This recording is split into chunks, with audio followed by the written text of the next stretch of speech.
Assalamualaikum warahmatullahi wabarakatuh. Bagaimana pandangan syariah terhadap bisnis dropship? Bisa diilustrasikan secara sederhana.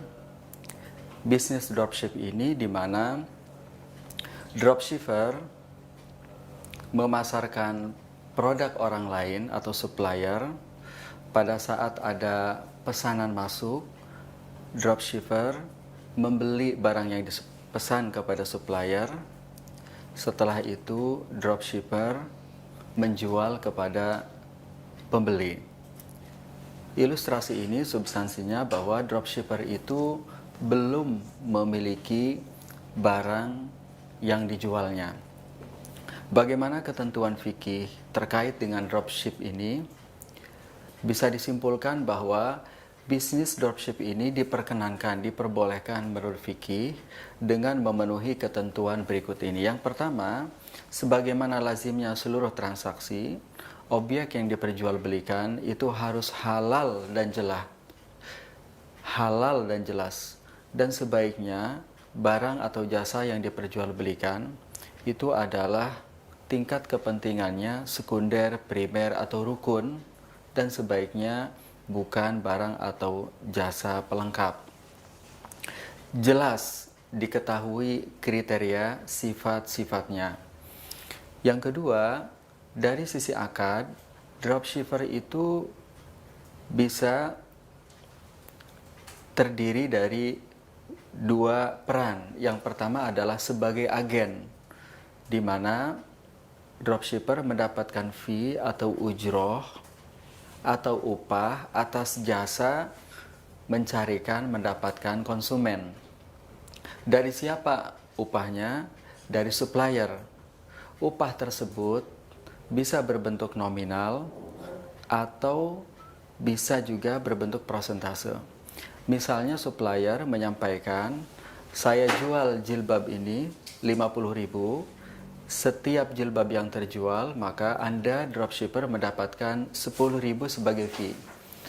Atau misalnya supplier menyampaikan kepada dropshipper, saya jual jilbab ini 50.000. Yang penting Anda jual 50.000, kelebihannya adalah fee atau upah atas jasa Anda mendapatkan pembeli.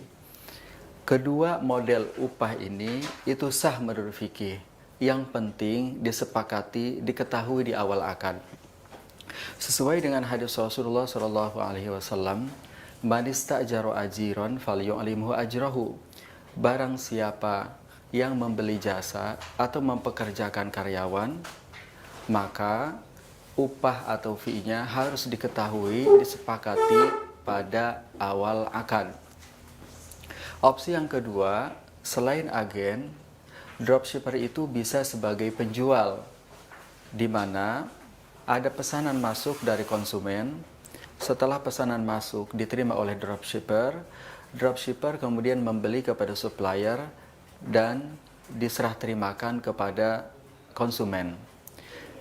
Opsi yang kedua ini berarti dropshipper sebagai penjual dalam transaksi salam atau jual beli tidak tunai. Dengan demikian, maka sebagai penjual, maka dropshipper berhak untuk menentukan besaran margin. Tetapi konsekuensinya, karena sebagai penjual, maka risiko barang itu menjadi tanggung jawab penjual. Berbeda kalau dropshipper sebagai agen, maka yang bertanggung jawab terhadap barang tersebut adalah supplier. Baik agen ataupun penjual itu dibolehkan menurut fikih. Ketentuan yang ketiga adalah ada ijab qabul, ada serah terima, di mana dengan ijab qabul tersebut terjadi perpindahan kepemilikan, baik serah terima fisik ataupun non-fisik. Dengan penjelasan ini bisa disimpulkan bahwa bisnis dropship itu diperkenankan dalam Islam.